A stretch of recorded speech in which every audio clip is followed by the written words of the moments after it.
Hi hello guys welcome back to my YouTube channel friends. ಇವತ್ತಿನ video ತುಂಬಾ informative ಆಗಿರುವಂಥ ಒಂದು ವಿಡಿಯೋನ ಸ್ಕಿಪ್ ಮಾಡಿದರೆ ಪೂರ್ತಿಯಾಗಿ ನೋಡಿ. ಹಾಗೆ ನೀವೇನಾದರೂ ಫಸ್ಟ್ ಟೈಮ್ ನನ್ನ ಚಾನಲ್ಗೆ ವಿಸಿಟ್ ಮಾಡಿದರೆ ಪ್ಲೀಸ್ ಚಾನಲ್ನ ಸಬ್ಸ್ಕ್ರೈಬ್ ಮಾಡ್ಕೊಳ್ಳಿ ಫ್ರೆಂಡ್ಸ್. ದೋಸೆ ಹಿಟ್ಟು ಹುಳಿಯಾಗಿದ್ದರೆ ಅದಕ್ಕೆ 1 ಲೀಟರ್ನಷ್ಟು ನೀರು ಹಾಕಿ ಚೆನ್ನಾಗಿ ಕಲಕಿ ಮೇಲಿನ ಹಿಟ್ಟನ್ನು ಬಸಿದುಕೊಂಡು ಕೆಳಗಿನ ಹಿಟ್ಟನ್ನು ಉಪಯೋಗಿಸಬೇಕಾಗುತ್ತೆ. ಇದು ಅಡುಗೆ ಮನೆ ಟಿಪ್ಸ್ಗಳನ್ನು ಇವತ್ತಿನ ವಿಡಿಯೋದಲ್ಲಿ ನಾನು ಶೇರ್ ಮಾಡ್ತಾ ಇದ್ದೀನಿ.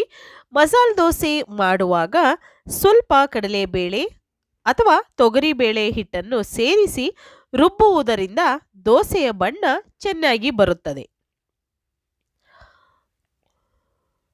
ಮಸಾಲೆ ದೋಸೆ ಗರಿಗರಿಯಾಗಿ ಬರಬೇಕಾದರೆ ದೋಸೆ ಹುಯ್ಯುವ ಮೊದಲು ರುಬ್ಬಿದ ಹಿಟ್ಟಿಗೆ 1 ಹಿಡಿಯಷ್ಟು ಅಕ್ಕಿ ಹಿಟ್ಟು ಬೆರೆಸಬೇಕು.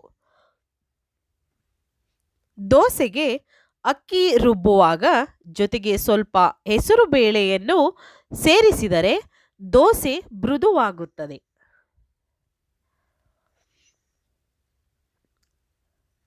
ದೋಸೆ ಕಾವಲಿಯನ್ನು ಬಳಪದ ಕಲ್ಲಿನಿಂದ ತಿಕ್ಕಿದರೆ ಕಾವಲಿ ನುಣುಪಾಗಿ ದೋಸೆಯು ಸ್ವಲ್ಪನೂ ಹರಿಯದೆ ಬರುತ್ತದೆ. ಈರುಳ್ಳಿಯನ್ನು ಅಡ್ಡಲಾಗಿ ಕುಯ್ದು ಕಾವಲಿಯ ಮೇಲೆ ಸವರಿ ನಂತರ ದೋಸೆ ಹಾಕಿದರೆ ದೋಸೆ ಕಾವಲಿಗೆ ಅಂಟಿಕೊಳ್ಳದೆ ಗರಿಗರಿಯಾಗಿ ಬರುತ್ತದೆ. ಗೋಧಿ ಹಿಟ್ಟು ಅಥವಾ ಮೈದಾ ಹಿಟ್ಟಿನ ಜೊತೆಗೆ ಸ್ವಲ್ಪವೇ ಸ್ವಲ್ಪ ಅಕ್ಕಿ ಹಿಟ್ಟನ್ನು ಬೆರೆಸಿ ತುಂಬ ಗಟ್ಟಿಯಾಗಿ ಕಲಿಸಿ ಪೂರಿ ಮಾಡಿದರೆ ಅವು ದಪ್ಪವಾಗಿ ಉಬ್ಬಿ ಗರಿಗರಿಯಾಗಿ ಆಗುತ್ತದೆ.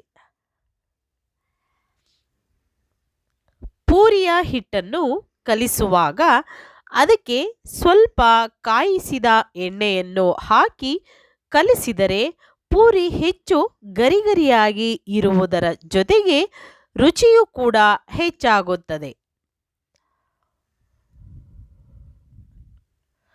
ಪೂರಿ ಮೃದುವಾಗಬೇಕಾದರೆ ಮತ್ತು ಹೆಚ್ಚು ರುಚಿ ಇರಬೇಕಾದರೆ ಮೈದಾ ಹಿಟ್ಟಿನ ಜೊತೆಗೆ ಮೊಸರನ್ನು ಕೂಡಿಸಿ ಹಿಟ್ಟನ್ನು ಕಲಿಸಬೇಕು. ಇದರಿಂದ ಪೂರಿ ತುಂಬನೇ ಸ್ಮೂತಾಗಿ ಬರುತ್ತೆ. ನೆಕ್ಸ್ಟು ಚಪಾತಿ ಹಿಟ್ಟು ಕಲಿಸುವಾಗ ನೀರಿನ ಜೊತೆ ಹಾಲು ಸೇರಿಸಿದರೆ ಚಪಾತಿಗಳು ಮೃದುವಾಗಿ ಮತ್ತು ಪುಷ್ಟಿಯಾಗಿ ಆಗುತ್ತದೆ.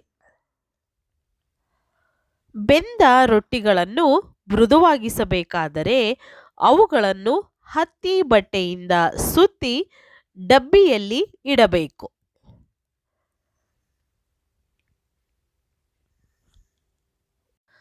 ಅನ್ನ ಮಾಡುವಾಗ ಪಾತ್ರೆಯ ಒಳಗಿನ ಅಂಚಿನಲ್ಲಿ ಸ್ವಲ್ಪ ಜಿಡ್ಡು ಸವರಿದರೆ ಅನ್ನ ಉಕ್ಕುವುದಿಲ್ಲ.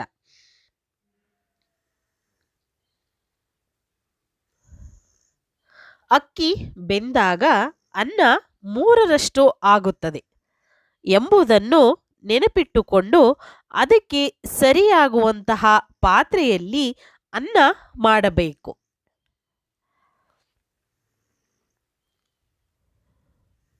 ಹೊಸ ಅಕ್ಕಿಯಿಂದ ಅನ್ನ ಮಾಡಬೇಕಾದಾಗ ನೀರು ಬಿಸಿಯಾದ ಮೇಲೆ ಅಕ್ಕಿ ಹಾಕಿ 1-2 ಕುದಿ ಬಂದ ಮೇಲೆ ಉರಿಯನ್ನು ಕಡಿಮೆ ಮಾಡಿ ಪಾತ್ರೆ ಬಾಯಿಯನ್ನು ಮುಚ್ಚಿದರೆ ಅನ್ನ ಉದುರು ಉದುರಾಗಿ ಆಗುತ್ತದೆ.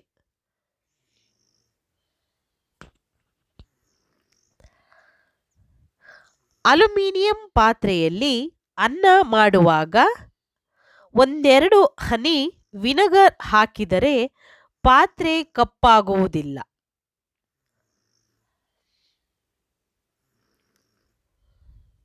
ಒಂದು ತುಂಡು ಬ್ರೆಡ್ ಅನ್ನು ಅನ್ನದ ಮೇಲೆ ಇಟ್ಟರೆ ತೇವಾಂಶ ಹೋಗಿರುತ್ತದೆ, ತೇವಾಂಶ ಹೀರಿಕೊಳ್ಳುತ್ತದೆ.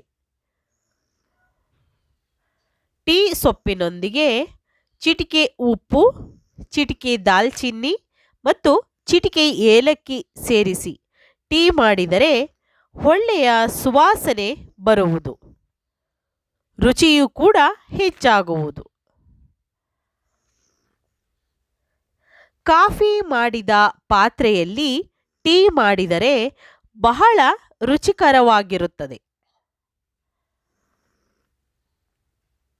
ಹಾಗೆ ನೆಕ್ಸ್ಟು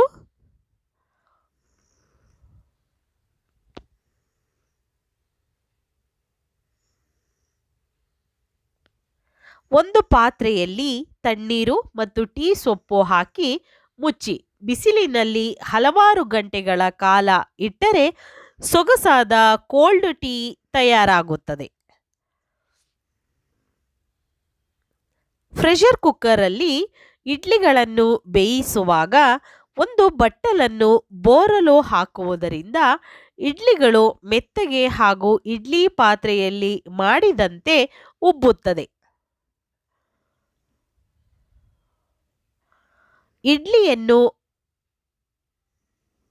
ಅಡ್ಡವಾಗಿ ಕುಯ್ದು ಮಧ್ಯದಲ್ಲಿ ಪಲ್ಯ, ಚಟ್ನಿ ಪುಡಿ, ಜಾಮ್ ಅಥವಾ ಬೆಣ್ಣೆಗಳನ್ನು ಇಟ್ಟು ಸ್ಯಾಂಡ್ವಿಚ್ ತರಹ ಕೂಡ ಮಾಡಿ ಉಪಯೋಗಿಸಬಹುದು.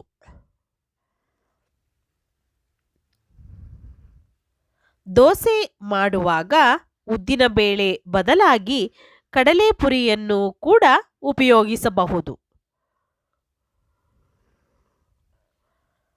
ದೋಸೆ ಹಂಚಿಗೆ ದೋಸೆ ಕಚ್ಚಿಕೊಳ್ಳುತ್ತಿದ್ದರೆ ವ್ಯಾಕ್ಸ್ ಪೇಪರ್ನಿಂದ ಉಜ್ಜಬೇಕು.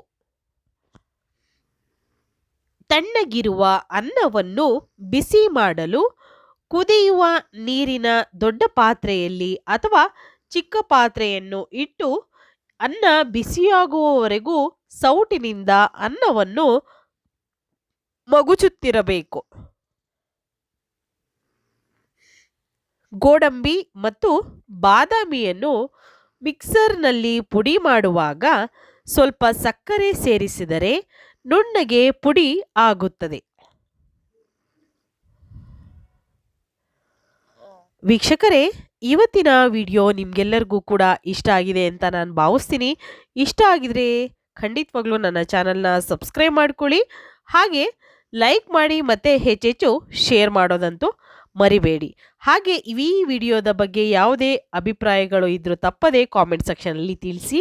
ಹಾಗೆ ಮತ್ತಷ್ಟು ಒಂದು ವಿಡಿಯೋಗೋಸ್ಕರ ನೀವು ನನ್ನ ಚಾನಲ್ನ ಸಬ್ಸ್ಕ್ರೈಬ್ ಮಾಡ್ಕೊಳ್ಳೋದಂತೂ ಮರಿಬೇಡಿ ಫ್ರೆಂಡ್ಸ್. ಓಕೆ, ನಾನು ಇವತ್ತಿನ ವಿಡಿಯೋನ ಇಲ್ಲಿಗೆ ಮುಗಿಸ್ತಾ ಇದ್ದೀನಿ. ಮತ್ತೆ ಇನ್ನೊಂದು ಹೊಸ ವಿಡಿಯೋ ಜೊತೆ ಬರ್ತೀನಿ ಫ್ರೆಂಡ್ಸ್. ಅಲ್ಲಿವರೆಗೂ ನಿಮಗೆಲ್ಲರಿಗೂ ಕೂಡ ಧನ್ಯವಾದಗಳನ್ನು ತಿಳಿಸ್ತಾ ಇದ್ದೀನಿ. Thank you so much. Bye. See you.